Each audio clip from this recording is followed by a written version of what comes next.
ఇక మోదీ అమిత్ షాలతో కలిసి చంద్రబాబు పెట్టిన ఉమ్మడి సభల్లో కీలక ప్రకటనలేవీ లేవని, ప్రత్యేక హోదాపై ప్రజలకు నిరాశే మిగిలిందన్నారు సీఎం జగన్. ఎన్డీఏ అజెండా వల్ల ఏ ఒక్క వర్గానికి కూడా లాభం లేదన్నారు. కర్నూలు, కళ్యాణదుర్గం, రాజంపేటలో అశేష జనవాహిని మధ్య జరిగిన ప్రచార సభల్లో వైఎస్ జగన్ ప్రతిపక్షాలపై తీవ్ర స్థాయిలో మండిపడ్డారు. ప్రధానమంత్రి వస్తా ఉన్నాడు, అమిత్ షా పడతా ఉన్నాడు, చంద్రబాబు నాయుడు పక్కన కూర్చోబెట్టుకొని వీళ్ళందరితో సభలు పెట్టిస్తా ఉన్నారు కదా. మరి వీరందరి దగ్గర నుంచి ప్రజలందరూ ఏం ఆశించారు?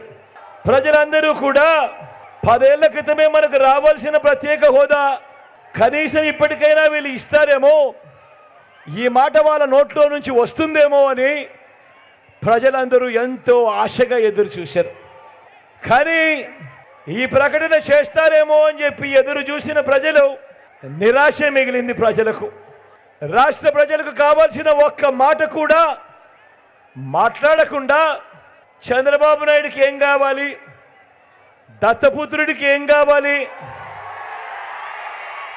వదినమ్మకి ఏం కావాలి, దుష్ట చతుష్టయానికి ఏం కావాలి అని వీళ్లకు సంబంధించిన మాటలు మాత్రమే మాట్లాడి మన మీద 4 రాళ్లు వేసి, మొన్నటిదాకా ఇదే చంద్రబాబును, అదే మోడీ గారు ఇంతటి అవినీతిపరుడు దేశ చరిత్రలో ఎవడు ఉండడు అని చెప్పిన అదే నోటితోనే ఇదే చంద్రబాబును పొగిడి, వాళ్ళ కూటమిలో చేరినందుకు పొగిడి వెళ్ళిపోయాడు ఇదే మోడీ గారు.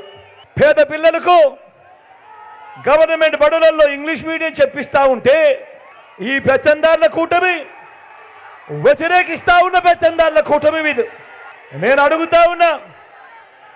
మొన్న అమిత్ షా వచ్చి ఈ మాటలు మాట్లాడుతా ఉన్నా, ఈ ఢిల్లీ పెద్దలను అడుగుతా ఉన్నా, ఈ చంద్రబాబును అడుగుతా ఉన్నా, ఈ దత్తపుత్రుడిని అడుగుతా ఉన్నా, వీళ్లకు మద్దతు ఇస్తా ఉన్నా రామోజీరావును, ఈనాడు రామోజీరావుని అడుగుతా ఉన్నా, ఆ రాధాకృష్ణని అడుగుతా ఉన్నా, TV5ని అడుగుతా ఉన్నా, వీళ్ళందరినీ అడుగుతా ఉన్నా, అయ్యా మీ పిల్లలు, మీ మనవళ్ళు, మీ వాళ్ళల్లో ఏ ఒక్కరైనా కూడా ఇంగ్లీష్ మీడియం బడులలో కాకుండా తెలుగు మీడియంలో కానీ లేదా మీ స్థానిక భాషలో కానీ మీ మనవళ్ళు, మీ పిల్లలు ఎవరినైనా మీరు చదివిస్తా ఉన్నారా అని ఇదే సందర్భంగా అడుగుతా ఉన్నా. ఈ రూపం మార్చుకున్న అంటరానితనం మీద మనం చెయ్యాల్సిన యుద్ధం ఇంకా ఎంత ఉందో ఒక్కసారి గుర్తుపెట్టుకోమని కోరుతా ఉన్నా. ఏ రోజు కూడా ఏ స్కీము తీసుకొచ్చి ఏ పేదవాడికి మంచి చేసినా పుణ్యం కట్టుకోలేదు చంద్రబాబు. ఆయన జీవితం అంతా కూడా మోసాలు, ఆయన జీవితం అంతా కూడా అబద్ధాలు.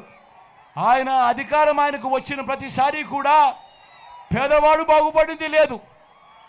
అధికారాన్ని ఆయన దుర్వినియోగం చేస్తూ ఆయన చేసింది ఏమిటి అంటే దోచుకోవడము, దోచుకున్నది పంచుకోవడం మాత్రమే చంద్రబాబు చేశాడు.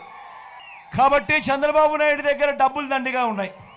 ఎన్నికలు వచ్చేసరికి ఆ దోచుకున్న డబ్బులో నుంచి ఓటుకు 2000 ఇస్తాడు, ఓటుకు 3000 ఇస్తాడు, కొన్ని సందర్భాలలో ఓటుకు 4000 కూడా ఇస్తాడు.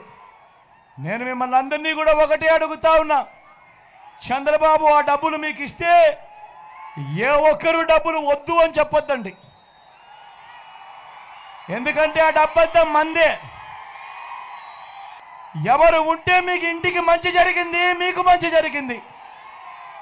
ఆ మంచి కొనసాగాలంటే ఎవరు ఉంటే ఆ మంచి కొనసాగుతుంది అన్నది మిమ్మల్ని ఓటు వేసే విషయంలో ఈ ఆలోచన చేసిన తర్వాతనే ఓటు వేయండి అని మాత్రం మీ అందరితో కూడా ఈ సందర్భంగా విన్నవించుకుంటా ఉన్నా.